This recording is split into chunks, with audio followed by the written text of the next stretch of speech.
Welcome back to a brand new edition of Sports Corner. I'm Dominique Williams, and I know you might be wondering where Felix and Tim are. They'll join me shortly. On today's show, we're covering Super Bowl 50, the firing of Derrick Fisher, and the NBA possibly changing a rule. So let's head to the quad and get this play started.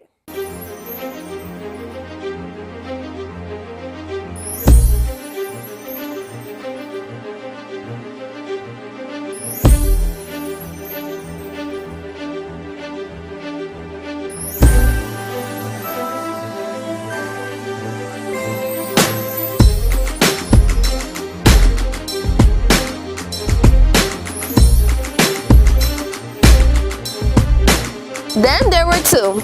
The Denver Broncos are the champions of Super Bowl 50. Denver Broncos defense put the stop on the Carolina Panthers and sure did keep Cam Newton from dabbing. The score was 24-10. So you guys, what were your thoughts? Let's start with you, Felix. Well, first, congratulations to the Denver Broncos. They absolutely manhandled that Carolina offense. It wasn't really close, but Von Miller and those boys got after Cam. It was hard to believe that. I thought it was going to be different. The number one defense going in had won 10 of the last 11 Super Bowls, but I had just had a gut feeling that Cam Newton was going to be able to move the ball on those boys, and that just didn't happen. Even when he did have lanes to rush, he couldn't really see them because everybody was being disciplined on that offensive line and stayed in their lanes. Then his teammates let him down. There were a bunch of drops by the receivers that they should have caught, most definitely should have caught, and they sacked Cam Newton 6 times, forced 2 fumbles on him, and it was just, it's a shame that they saved their worst game for the last game. It was a disappointment, truthfully. Like, at the end of the day, everybody, rooting for Cam. And to be honest with you, this is not even about what happened on the field, because like you said, they got dismantled. The defense was there. Von Miller was always in Cam's face, and if it wasn't Von Miller on the left side, it was DeMarcus Ware on the right. So, but honestly, I feel like maybe the off-the-field antics, maybe the media got to Cam a little bit. I don't know. Maybe it was a little bit too much focus on Cam and not enough focus on the Panthers as a whole. And therefore, Cam coming in, all this pressure on his back, he has the media criticizing him for quote-unquote dabbing every time he scores a touchdown. As he states in his commercial, there's not a Band-Aid for feelings, But at the same time, when you're getting beat down like that on Super Bowl 50, not trying to make it seem like Peyton didn't get blown out in his last Super Bowl appearance, but that kind of has an effect on you mentally. And I feel like going into the fourth quarter, I feel like Cam wasn't even really there. You see when it was I think it was Von Miller again, forced another fumble on him, slapped the ball out of his hand when he was getting ready to throw it. And it looked like he didn't even want to go for the ball. But that did raise a question, like why didn't he go for that ball? And he stated that it was the way how he was positioned, he would have kind of like tweaked his leg trying to dive at it or something like that. But I don't know, because I'm not on the field, but from the viewer's perspective, from my perspective, viewing the game, I felt like he could have dove on it, he could have took a chance. But from all the other players that you've heard from the NFL, when it's a fumble, it's the Super Bowl, you do your all to try and make sure that you recover that ball. Yeah. And it doesn't matter what happens. And therefore, resulting back to the statement that I made earlier, I just feel like Cam was just kind of out of it by the time the fourth quarter hit. And it was sad to see, but at the end of the day, I really hope he bounces back from it. Because at the end of the day, we still dabbing on them folks. Dab. It was a shame to see that, though, because even in the fourth quarter, it was still 16-10. Yes. And they had the ball with 4.5 minutes left, and I still felt in my heart that Cam Newton was going to make this drive, go down the score, and put them up 17-16, and somehow they were going to pull out this win. And for them to not have been able to pull that out, it's a shame to see. Hey, at the end of the day, it's set and simple like this. Cam Newton tried to put the S on his chest with 4 minutes left, but Von Miller had the kryptonite, so Superman couldn't, be super. Wow. Well, like they say, defense win championships. Yeah, and this will be the last time I ever, as long as I live, pick against the #1 defense going into the Super Bowl. And that just shows how much an offense sells. Like, as they say, offense sells tickets, defense wins game. And pretty much Cam Newton and the rest of the season with the Carolina Panthers, they sold the viewers their offense, how much they were playing, the points, all these teams they defeated on their way to the Super Bowl. And everybody was on Cam Newton and thought he was going to be Superman, like you say, and pull this win. But as you can see, Denver Broncos had another plan for that. So we head over to Eric for this week's Street Corner.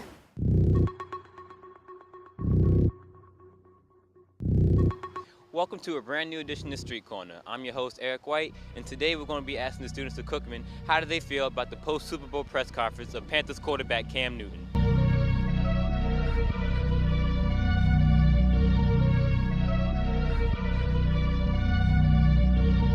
feel that he did what he had to do to not blow up the situation of him losing.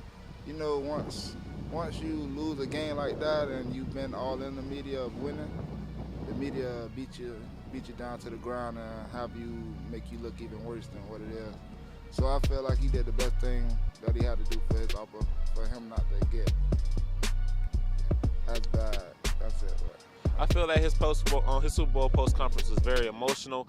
However, though, I do feel his pain because he's playing on a platform where it was the biggest game in the world, and I feel that just an hour after the game that it just wasn't the time and place for question. I feel that Cam, him leading the team, putting the team on his back, that he didn't come to the Super Bowl prepared to lose, and that just within the post conference that I don't feel like he was wrong for just like walking off the stand or anything. But I do feel that Cam is going to develop later on as a quarterback and be mature where he can, if times come like this where if they have a big loss and stuff where he can condone himself at the interview. But personally though, I just think that Cam just wasn't ready just for the post game interview after a big loss.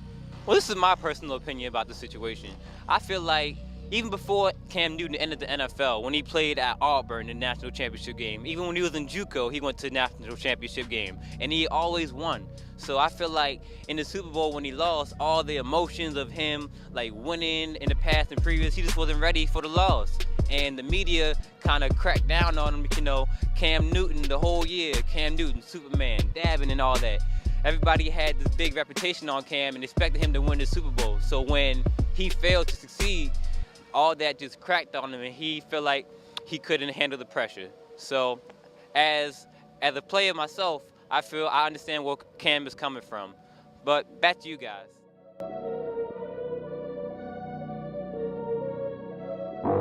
Now we know what the students thinks.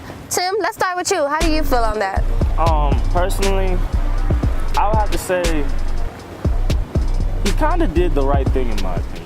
And by me saying that, let me explain for a quick second. Basically, okay, you just lost Super Bowl 50. You're so used to being interactive with the media and, like I stated, dabbing on everybody you score on, you feel me? You basically kind of got embarrassed a little bit, kind of took a shot at your ego. So you're sitting here, all these emotions are riled up in you, and obviously you're abiding by your contract having to talk to the media, and the media are asking you the questions that you really don't want to hear but are coming. Yes. Therefore, and to keep from saying something that you're gonna regret, he walked off. And Chris Carter stated that in the postgame show after Super Bowl 50, and I couldn't help but agree with him. Because at the end of the day, if you feel like you're gonna say something that's gonna jeopardize your credibility as a man or your career rather, especially in front of the media, with social media these days, everything gets taken out of context. So therefore, he walked away, and in my opinion, he saved himself from making a bad mistake. Like my mother always told me, if you have nothing nice to say, don't say it at all. And Cam Newton did that. So I have no problem. I definitely kind of disagree. I see where you're coming from, where the fact that you don't want to say something that can jeopardize your future or endorsements or anything like that. But the way he left also still jeopardized him because there were kids that watched that and were like, well, I don't know if I really like him like that anymore. Like the way he acted after he lost, it didn't show growth or character. And I feel like he definitely missed an opportunity to show his critics that he's not the guy that they're painting him out to be. He's not this when he's all flashy and he's not this arrogant type of guy that everybody seems to paint him out to be, that he can be humble and he can take losing and he can handle it as an adult. To me, this is more about, yes, you lost Super Bowl 50. Yes, you don't want to talk to the media, but as the face of the franchise, as the face of the NFL, you have to do things that you don't possibly want to do. But you know, people fail to realize, and I'm gonna bring this to your attention, that he did speak to the media now. It's not like he just got there, said no, and then walked off. People like to show the clip as if he just got there, somebody asked him a question, he said no, somebody asked him another question, he walked off. No, he was there for a little minute. And on top of that, there were people from the Broncos defense literally in like right next to him answering questions about how they just dismantled the Panthers offense and just destroyed, just demoralized their offense. And he's hearing that while he's also hearing a reporter asking him a smart remark about a game that they know he lost, and they know you could look at him and tell how he feels. So, I mean, at the end of the day, I'm looking at it from the perspective of Cam, and I feel like he really did nothing wrong at the end of the day. I feel like some people reach a little bit to try and make it seem like he did something wrong, but at the end of the day, he really didn't do anything wrong. He sat there, he answered a few questions, maybe he got a little fed up, but at the end of the day, he didn't react upon it. All he did was just get up and leave. He didn't say a smart remark and then leave. He didn't give a nasty stare then leave. He didn't. Yeah, he actually did. He said, man, I'm done with this, and got up and walked away. Like, well, at the end of the day, he didn't say it loud enough for me to hear it. I didn't even know he said that. Yeah, right? me but either. Then he came back and he defended his actions by saying, I'm a sore loser, and if you show me anybody that takes losing well, then I'll show you a loser. But everybody that has lost a championship game has gone out and faced the media and had to answer those questions. So are you trying to tell me Muhammad Ali is a loser? Kobe Bryant's a loser? Tim Duncan's a loser? Like, Peyton Manning, Russell Wilson are losers? Like, they all had to sit there and answer the questions. Well, I mean, yeah, they had to sit there and answer the questions. So, but are you saying they're losers because they answered the questions better than you did? Like, well, that's a question for Cam. Yeah. but I'm just saying, like, I just don't agree that what he said, defending his remarks, I don't think that was the right thing to do after the way you acted after you lost. Maybe his choice of words wasn't really the most, how should I say, the most reasonable in his defense. But like I stated, at the end of the day, it's not like he's, you know, cursing anybody out. It's not like he's talking crazy about anybody. People are so focused on him jeopardizing himself. Like, let's talk about all the footballs that he's handing to these kids, all the youth programs that he has back in Atlanta, Georgia. I mean, we love to focus on the negative things. We love to focus on, okay, I didn't like how he did this. I didn't like how he did that. But at the end of the day, did he really do anything wrong? Well, right now we're focusing on the moment, and the moment was you lost Super Bowl 50, so we want to talk about what happened. And for even in this post conference, he said they didn't do anything special. Well, getting sacked 6 times and hurried over 20 times, that's not anything special. Like, that was the first time you had been sacked that many times in the game. You don't think that was anything special? You don't think they did anything different to try to stop you? Well, at the end of the day, and I'm going to leave it at this, I feel as if Cam Newton came into that interview and was just the slightest chipper about anything, you know, it's good to be politically correct, but at the same time, people have emotions. And I know that he said there's no Band-Aid for feelings, but at the same time, everybody's human. Let's be honest. Exactly. So if he was feeling some type of way and he still went through at least half of the interview or whatever it was, the press conference, then I feel like if he didn't want to be there, he didn't want to be there. It is what it is. We just got to move on. Hopefully he can bounce back from it, because if he doesn't bounce back from it, then that's when it's going to bite him in the butt. Yeah. They better not start 0-2 next season. Yeah, then that's when it's going to be okay, now Cam, we need to get things together. Then that's when it's going to be a problem. Then that's when the media really is going to feast on it. But as of right now, I feel like it's really not that serious. That's just my personal opinion. As they always say, everybody loves a comeback story. So, Sony, to look forward for next season and see how they do. Definitely. All right. When we come back, we'll talk about some NBA. This is life. I breathe this. I breathe, sleep, eat, bleed this. Watch me whip. It's Tuesday. Watch me nay nay. It's Tuesday. Now watch me whip. Wait. Today is not Tuesday News Day. It's Wednesday. We shoot Sports Corner today. What are you talking about? What you talking about? And why you got these chairs right here? This is for Sports Corner. This is everything to us. I make love to this place. This place is life. BCU Campus TV. That's where it's at. You don't want to help? Nah, partner. You can help, man. It ain't Tuesday. Welcome back. Now time for some NBA. The New York Knicks fired Derrick Fisher this past week.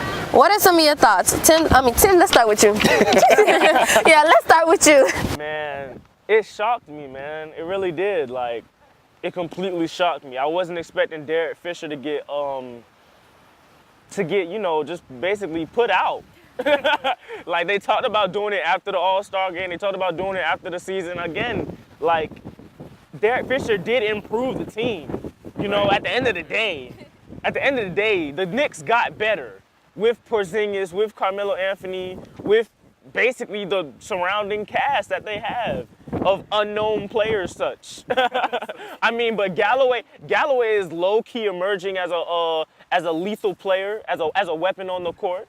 So, at the end of the day, I felt like Derrick Fisher was in the right path, but they went ahead and dropped him. So now it's going to be on the Knicks organization to get a coach that's going to do better like the Cavs did with Tyronn Lue. Right. Mm-hmm. Well, this firing wasn't as much of a surprise to me as it was for David Blatt, but they were 23-31 at the time of the firing, but they had lost 10 of their last 11 games, and they were 1-9 in their last 10. So it kind of makes sense for the firing, but at the same time, like you said, the only shocking thing was they had already exceeded their win total from all of last season, which was only 17 games, and now they've won 23. But this probably was the worst thing to ever happen to the Los Angeles Lakers. The firing of Derrick Fisher from the Knicks was probably the worst thing to happen to the Los Angeles Lakers. And let me explain. The fact that now the Knicks are in the running for a head coach, and the Lakers probably are going to be in the running for a head coach after this season, means that there's going to be a tug of war between the Knicks and the Lakers over Luke Walton. Oh boy. Exactly. And that probably is the worst thing that the Lakers probably wanted, because the Lakers felt like they probably had a good shot to get Luke Walton, and now with the mystique of Phil Jackson out there in New York, it could possibly hinder the process of trying to get Luke Walton to take over as their new head coach. But here's the bright side to it if you're a Lakers fan. Yeah, Luke Walton's up for grabs now with pretty much everybody. Hopefully the Nets can get him, but that's another story. And yes, Kobe Bryant is retiring, but hey, since Derrick Fisher is gone, there are rumors going around the NBA that Phil Jackson might jump ship and come back to LA. I've heard about that, man. I don't know if I want to. Wow. Yeah, man. Hey, Look. anything's possible. It's the NBA. A lot of Lakers fans thought they were going to the playoffs in the beginning of this season. Hey. I wasn't one of them, but hey, it happens. All right, so the NBA is thinking about changing the hack-a-Shaq rule that allows teams to intentionally foul a player that doesn't shoot free throws well. So what do you guys think about that? Let's start with you, Felix.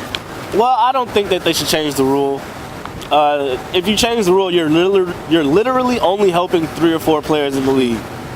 Like, is it really worth changing the rule for 3 or 4 players in the league when for what reason? They don't want to get fouled? Like, if you don't want to get fouled, work on your free throw shooting. It's that you get paid a lot of money, and that's what Kobe said. Kobe said, you get paid a lot of money to make a free throw. Just make the damn free throw. That's exactly what he said. And I hear it from Kobe. Shout out to the GOAT. I hear it from Kobe, and that makes a lot of sense. But at the same time, I'm not a fan of the hack-a-Shaq rule, just based on the fact that it prolongs the game. And it's like, come on now, guys. Like, are you getting that desperate? Just play the game. Let's win the conventional way. It doesn't always have to be a loophole, you know? Well, that's the thing. Nowadays, everything is not just conventional. Mm-hmm. It's a loophole, or you got the people that use analytics. Everything is trying to find another way to try to win. And this is just a part of the strategy right now.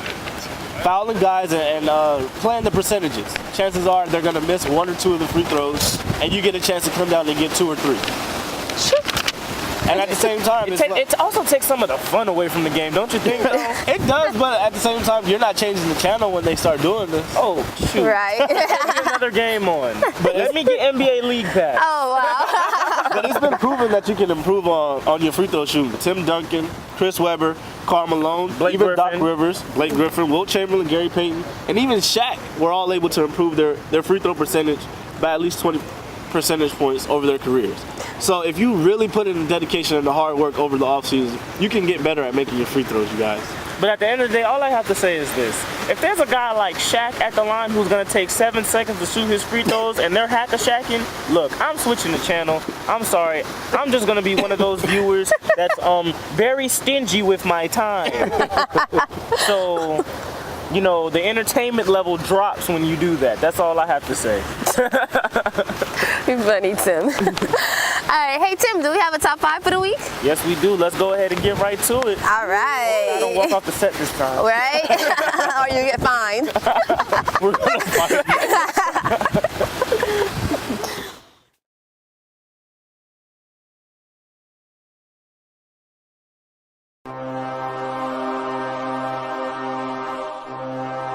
Here in Orlando, Kawhi has 27.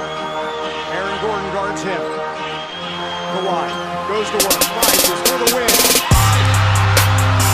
Oh, baby. Oh, Kawhi Leonard. The K stands for cold-blooded. 21 points for Davis.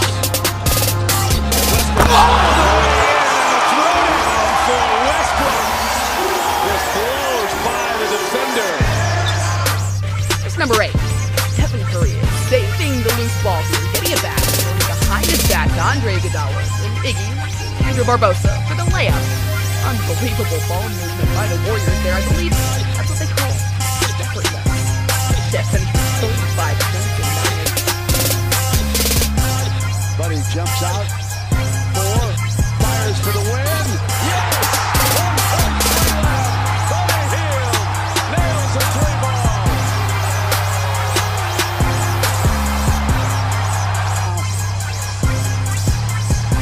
He has scored the last 12 points of this Oklahoma comeback. 10 seconds to go. Slow. 5 seconds left. Johnson in a mismatch with Nurkic. Takes it. Johnson just put Nurkic on his backside. Time expires in the third. Johnson can put that one on the personal highlight reel. I think that was more than an ankle breaker. That's a body breaker.